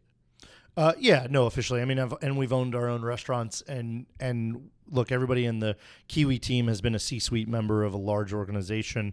So, I had a management company. I've been in the C-suite of major brands before, but, this was not where my career was planned to go, but it was so freaking exciting to see all those value propositions, see the challenge and opportunity to bring something new to the market that was struggling to get open and going in the market, but I knew the market would want. It had a budget. It had a budget, it had resources. Yeah. And by the way, forget the money. Yeah, the money's there to build it, but holy crap. I mean, we have people on our team been around since day one. We have infrastructure leadership around training and ops and that have been around for 20, 25 years. There's a lot of brand intelligence, a lot of experience there, a lot of pride in the brand. And that's a powerful engine. That's a real strong foundation to stand on top of. And we lean on that heavily. So it's a lot of fun in that where way. I was going with this, getting away from the brand and getting towards back to your journey personally. Yeah. What have your struggles been over the past 2 years? Taking on the role of CEO of this brand that you started with as a consultant for, like what are the challenges associated with that? Yeah, I mean, I create all my own challenges, and that's in what I'm about to say. Here's the disclaimer, as you started our conversation with your legal disclaimer. This is my disclaimer. I've done it to myself, so I'm not crying or complaining. Look, it's if you're really passionate and you're really committed and you want to do something others haven't done, And I don't know why I've always had this propensity to do it faster and try to do it better than how other people have done it. I put a tremendous amount of pressure on myself and our team.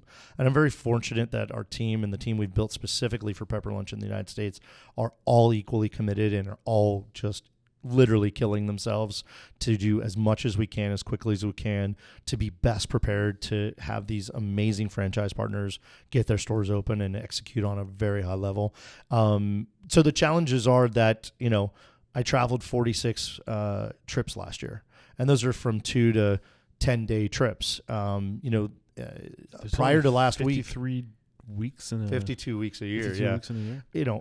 And as an example, and it's seasonal, right? The show season of restaurant and franchise related conferences, summits, and things of that nature. I'm doing a lot of speaking. I'm on a lot of panels and stages. It's all part of the plan, right? It's all part of evangelizing not only our brand, but evangelizing for our industry, evangelizing for change or evolution or strength of our community as an industry. There's more to it than selling pepper lunches, definitely.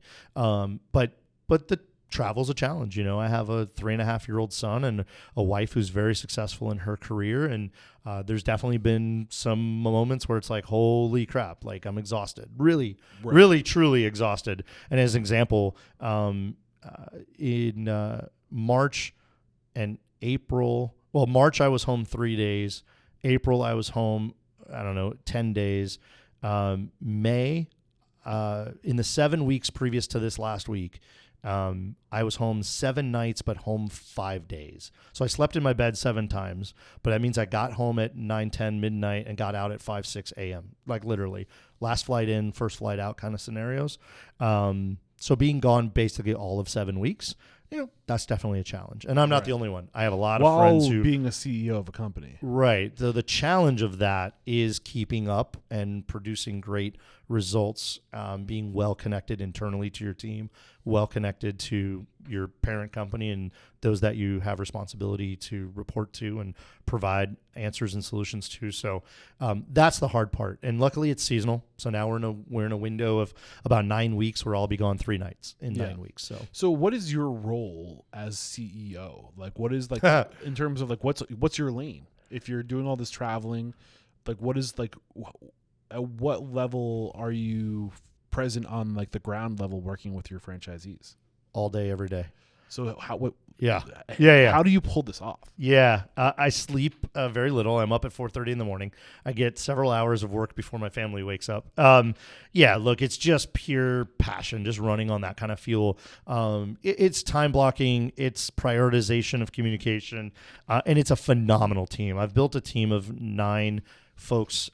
It's myself plus 8 right now. They're all department leaders except for one, essentially. And I handpicked them. I went and found them. I invited them. I begged them, whatever. And so thankfully, for the first year, Mark and I killed ourselves with a handful of people on our team. And now we've expanded that team. And luckily, they're all capable of waking up in the morning and getting it done themselves with minimal sort of direction, a little bit of feedback and all the support that they would ever ask for. But my job is to now start to provide resources and guidance and that oversight of keeping everybody sort of going the same way at the same time. We all got to row together in the same direction at the same pace. And that's my job now. My job is to set vision, ensure that we're on the right projected path for each project, and we're spinning a ton of plates, a lot of plates right now. We're trying to build the plane, and I tell people all the time, we're building a plane while flying it. Right. We got lucky. We got kind of an older, somewhat established plane, and now we're turning that thing into a fighter jet, right? Like we're just in the middle of revamping that in the air. So how much of the strategy of you being out on the road, doing all this traveling, speaking at these events has to do with your responsibility towards Pepper Lunch, and how much of that is towards your responsibility of like the Kiwi group? Like how much, like where the is the what's the word I'm looking for? Where does the benefit divide? I mean, I'm sure both parties benefit from getting the word out there, but what's the intentionality behind that? Sure. Look, Kiwi's basically with the exception of a couple of very light responsibilities. We sunsetted all of our clients going into this, and so we've taken no new clients since we started Pepper Lunch. So we are all fully 100% on board with Pepper Lunch. Some of the team members are focused on multiple other outside projects, but it is 110% Pepper Lunch right now. Everything is totally focused by the entire team on this sort of pre-launch, launch, and growth phase of this company. The opportunity is too great. The responsibility is too great to do anything else. So when I'm out there, I'm out there, as Pepper Lunch and Hot Palate. The reality of, and to answer your question a little bit more directly, absolutely, there's a spin-off validation and respect and awareness created in those scenarios that while I sit in the chair of Pepper Lunch, it is still Troy Hooper. It is still Mark Bailey and the team behind Troy Hooper that make this happen. And I have always said this, I am absolutely not the smartest guy in the room ever. I am very, very lucky to have surrounded myself with a conference, a committee, a round table of really, really smart, very dedicated, and very nichely expert people in different areas of this industry that feed me that information, feed me those experiences, give me the feedback on, hey, okay, you said do this, we did it, we tried it, here's how it went, here's what we need to adjust. That collective knowledge, along with listening to and interacting with my peers in the industry, and really anybody in the industry, I get as much, look, vendors out there are the eyes and ears. They're in every store every day. And if you have a question, I would ask the SaaS product salesperson before, a lot of other people, because they get to see a lot more than most people get to see. So, I'm a collaborator. I'm a person that likes to collect a lot of information. I like to dig into the details that I need to know in a deeper level. And then I'm really comfortable just making decisions and taking those risks or educated, bets on what the right thing to do is. And, you have to be willing to be humble and accept you're going to fall on your face every now and then. So is part of the strategy for Pepper Lunch your involvement with these trade shows, these forums, these public platforms? Is that a part of brand awareness for Pepper Lunch, to put your brand on the same stage as these other brands that are being invited to these panels? Yeah, 1,000%. Like, you have to get awareness. You have to not only just get awareness of what the brand is and what the brand's all about and what kind of food it is, and get to take people and get them to have that experience so they really understand it. But it's really about aligning all of that with leadership. That, if you're trying to attract larger, more sophisticated, multi-unit area developers that have experience and have knowledge and can choose any brand on the planet to go be a part of, as a franchisee, you have to show them that you know what you're doing. You have to tell them what you are and are doing now and what you're going to do later. Definitely under promise, over deliver, but be very clear and transparent. So it is like a media tour. At the end of the day, you have to get awareness around the brand, but not just surface awareness, but very deep awareness of, okay, this brand stands for this. They say they do this. They operate like this. What are the results? What are the points on the board? Who's running the show? Like, you can be a fan of a football team, but if you're going to buy a jersey or you're going to make an investment of season tickets, you're probably going to know a little bit more about that team. You're going to know who the head coach is. Wait, who's the other coaches? Who's the owner? Who's the manager? What are they doing? What's their strategy? What's the plan for this year? That's what we're doing. We're putting out the information and having those hand-to-hand conversations, one-on-one and in small groups, to say, here's what we're all about, here's what we're building, here's what we think matters. Does that align with you, and does that make a difference in your business as a potential partner? So what's the strategy to get these opportunities to speak at these events? Initially, PR, advertising. Look, there's a pay-to-play element early on when you first come to the table. So you do some paid ads for the groups that own some of these shows. Really, it's relationship building. It's just showing up. Like, for the 2 years prior to the Pepper Lunch engagement, I was just showing up. I just paid to go. And when you're there, you meet, greet, and get to know and build relationships with people like you, and you make sure you're in that circle of people, and you go up and you speak with, and you make yourself available to the trade press and to the owners of the show or the organizers of the show. And, in some cases you actually put in an application to speak. They put out a request for people that want to speak, and you fill out an application and say, this is the kinds of things I'd like to talk about or I think are important. Right. Yeah. You hit submit. I know. Well, eventually they call you at the end of the day. Right. And it does seem easier than I think. I mean, it's a lot of work. Don't get me wrong. It's a lot of work to put that time and energy into getting the opportunities. But it's more approachable than people might think.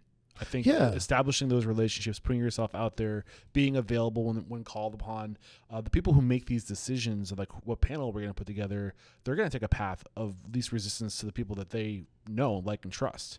Yeah, and in trust, right? At the end of the day, they're trying to curate an experience that people are paying for, that they'll come back for, and that they find value in. So a lot of it has to be value-driven information. Maybe correct me if I'm wrong, but I feel like a lot of the people who are putting together these panels too are usually like the they have like interns come in and like filter through all this data. Like I don't think at the end of the day everybody really knows who to talk to. It's overwhelming, the amount of people. Sure, there's a lot of people. Something to bring to the table. You've talked to 1,100 and how many? Yeah, so like I don't know. I feel like I don't know what I'm trying to say. I just feel like don't think you can't do it. No, look, there's a lot. There's absolutely a need for voices in the industry to speak up at all levels. If you're a one-person, one-shop owner that's been doing this for however long, you have experience, you have insights, you have on the ground real world data to share, and you have your perspective, you have your results to talk about. Right. So yes, you don't have to be a CEO of a multinational hundreds of units brand to have a valuable voice. And I think diversity of voices is extremely important. We're seeing a little bit more of that in some of the smaller shows, particularly. It's just not all large brand C-suite folks. You're seeing great panels and mixes of people. Look, if you have something to say, there's an audience for it. And in the restaurant industry, the whole scene has grown as to what's available out there to get your voice heard. And I think you just have to raise your hand. Yeah. So if we are at the point of the conversation where we're present day, we've gotten to this point where you are where you are. Everything you share with us is a representation of where Pepper Lunch is today. Where are we going? What's the future? I know you're a very forward-looking individual. So, like, what are the things that are on the horizon that have you most excited, that you're paying most attention to? It's funny. You got to look at everything in short, mid, and long term, in my opinion. You have to focus differently on those things at different times and zoom in and zoom out. But, short term, we're extremely focused on starting to open our first new prototype stores with our new franchise partners at the end of this year, and rolling into next year with a consistent growth pattern. So there's a lot of effort and energy going into making sure that we are ready to make sure they are ready to execute phenomenally. So that's sort of short term. Midterm is sort of longer range planning about infrastructure and resources, making sure that the next 3 years we have a very clear understanding of what's possible, what's coming, and what we need to be ready for. And so that's the maturity of the team, the growth of the resources, expansion of the tech stack, and other things that we're working on holistically. And then, long term, which plays back to short term, but long term is, are we making the right decisions to allow this brand to become whatever that full potential is?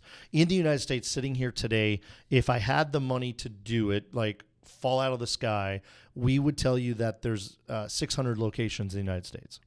Now, our white space analysis and our data and our demographic analysis tells us it's over 1,200, but we cut that in half. We took the top half of that list and said, we only want to open tier 1, tier 2, top quality, top 80 percentile stores.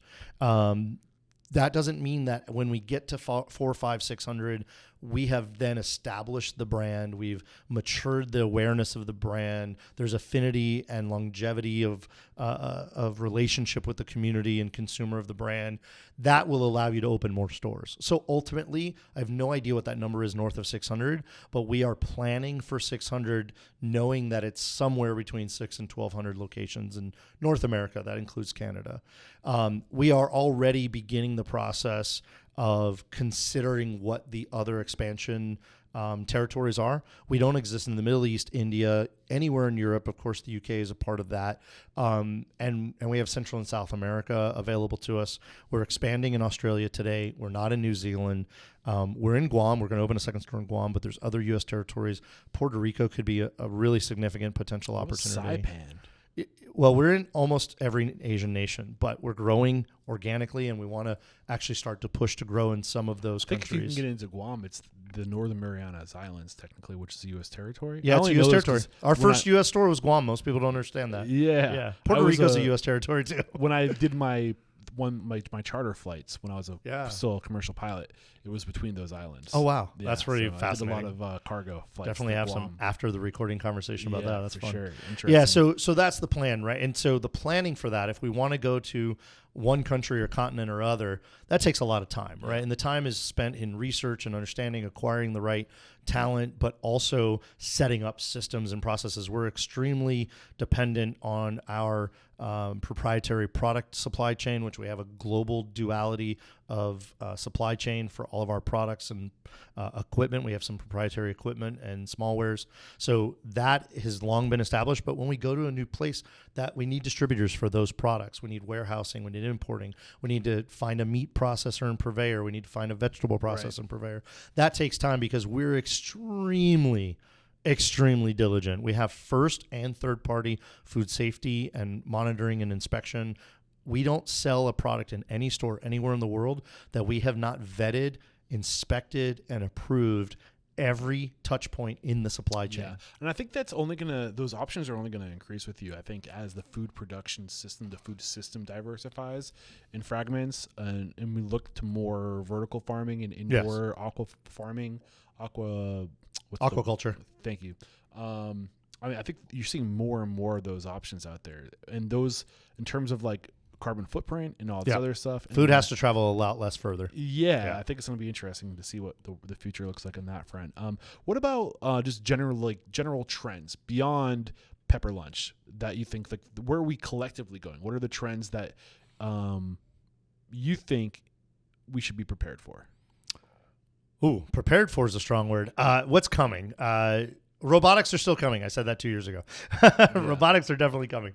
Look, if you're in a restaurant today, it's more affordable and get a higher return on investment from a robot cleaning your floor than an employee using a 3-week-old dirty mop. So please do that. Where are we going? I think robotics is coming, but to your point, AI is driving it. AI data intelligence, consumable, digestible, actionable intelligence through AI systems built into your SaaS products you use today, into your data systems that you use today is here and coming strong. But there's going to be new things that come down the road that will be a central brain that will pull all the data from all of your systems into a central place and put it into a digestible, actionable report for you. So AI is getting very powerful. And people think, oh, it's coming. No, it's here. Yeah. We've been using my first employee at Pepper Lunch after Mark Bailey as our outside infrastructure developer first was actually a UX UI data developer.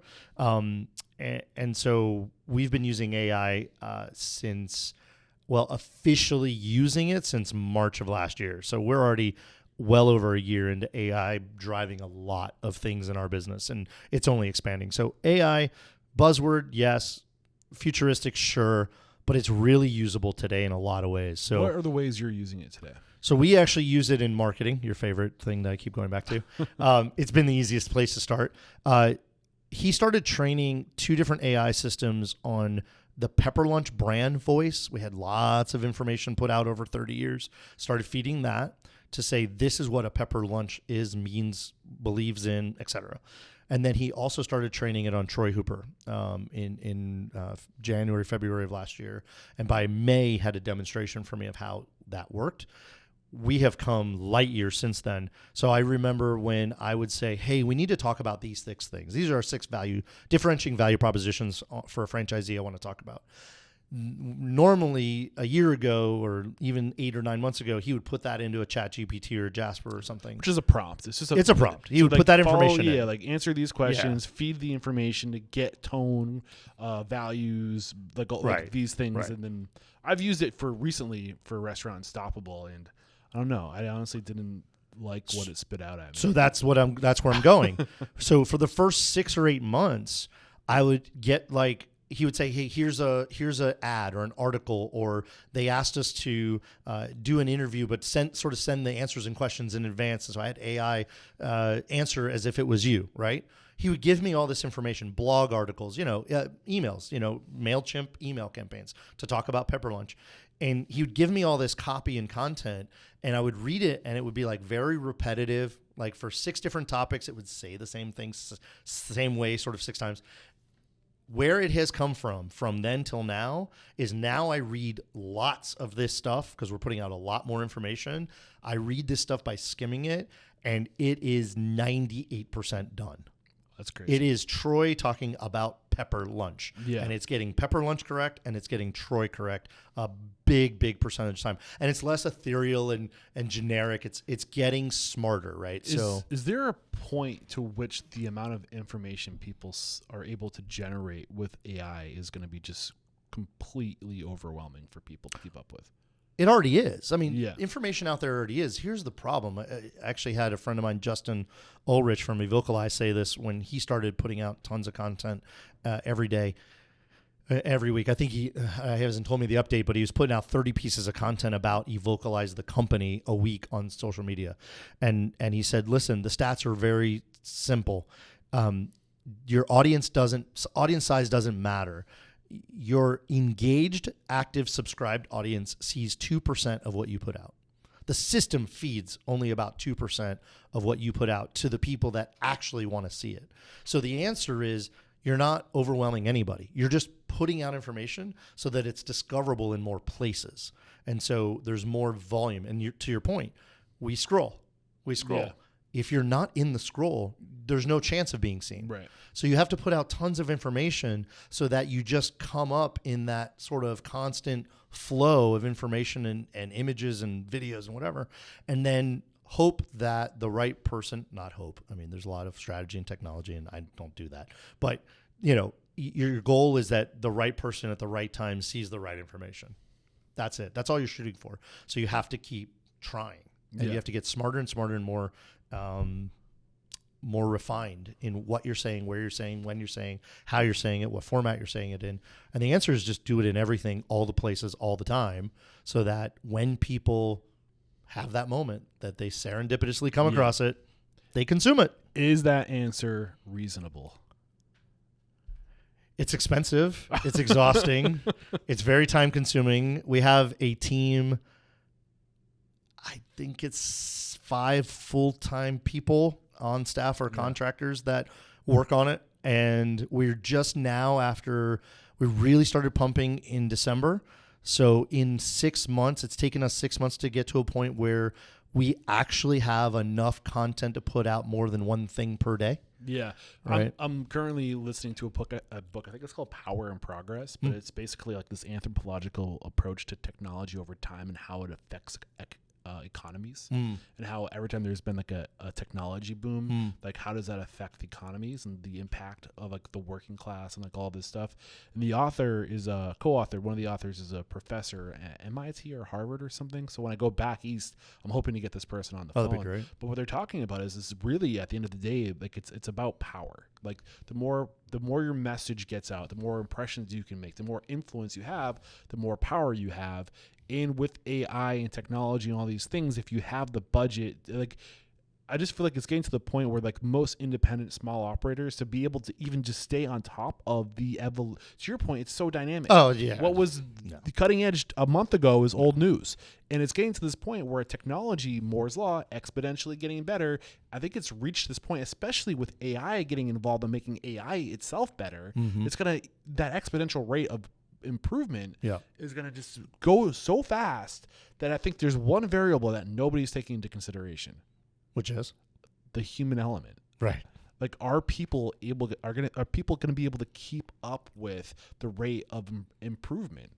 No, they're just going to do what they do today, and that is, and I'll caveat that with yes, every bubble, every run, people get on the ride, but then people get off the ride, and they pick the other adjacent thing that really mattered. So we all get on the ride, whether it was social media as it's exploded, AI as it's exploding. We all want to get on the ride. It's sort of FOMO, but then you find the value proposition within that ecosystem, and then you just sort of get off on an exit. You don't stop using the highway. You just sort of get on the side road. How close are we to getting off this ride? Nowhere near it. You don't think so? No, because Gen Z and Gen Alpha is going to be AI native.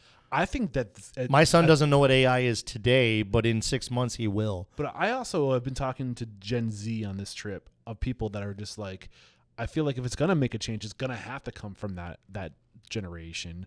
And I wouldn't be surprised if it does come from that generation because they're being human starved. Yeah.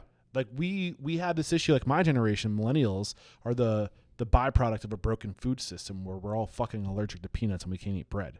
You know, like right. When is the... I'm glad I missed that. Right. I'm ahead of you on that. So like what is like, so like now it's the Gen Z who are the byproduct of everybody existing in a screen. Yeah. And like how bad have we fucked them up? And I think what they're starving for is more like human encounters. Well, they want these tools or these interfaces to drive their end game for their values. So Gen Z especially is very values driven. They want to grow, improve, and build relations. So how do they feel about the Googles? They're Facebooks, using it. TikToks They're of the using world, it to getting their data. Yeah. Well, From a young age. Yeah. I don't know how they feel about that. I haven't asked any. But at the end of the day, if the tool is not driving their agenda, meeting their needs, then they're very resistant to it. Right. So that's what I mean about sort of getting off. You're going to have these clustering of communities. We've always had it. We always run around in tribes. But you're just going to have clustering around different uses. And I think you're going to see the evolution of people figuring out how to use some of these technologies to better connect the world, better connect diversity, and inclusion among voices, thoughts, and things. I think we're in a weird moment that we're all living in this sort of divisiveness world around politics, and because we're all not used to having so much information. Right. That everybody has a voice and everybody wants to hear everybody's voice. I think that sort of comes off that plateau soon at some point, and we all sort of find our lane again. But the technology is not going to go away. It's just going to make information faster and easier. And we're about to, Gary Vee talks about this a lot right now too. As you know, I listen to him a lot, is we're going to go into a weird phase where we're not going to be able to believe, we're not going to know how to believe everything we're seeing because deep fakes, AIs, right, all this. That's exactly what I was alluding to with the bottom falling out, where we've created a situation where it has like marketing literally ruins everything.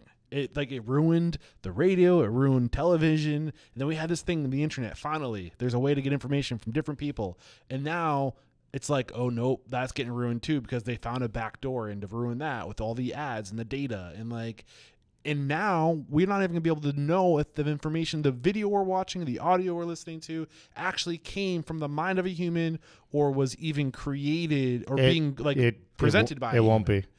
Exactly. So it already isn't, and there's already AI customer service people. But there are people that are using AI to create podcasts like templates, like here's what you're going to talk about today, and then it can generate two voices to like read the script, and you'll never know. So I'm wondering, has there the level of distrust gotten so out of control because we literally don't know where the information is coming from anymore, where people are going to opt out of the internet because they can't trust it? Everything has a cycle. I think something else comes along. I think authentication systems come along. You would hope so. Yeah. Look, at the end of the day, we're all going to be watching stuff made by robots, period. I mean, at the end of the day. You got to get going because you have No kids worries. to pick up. So I want to ask you some final questions. What is one thing about what you're doing, whether it be Pepper Lunch or Kiwi Restaurants, that's truly makes you unstoppable?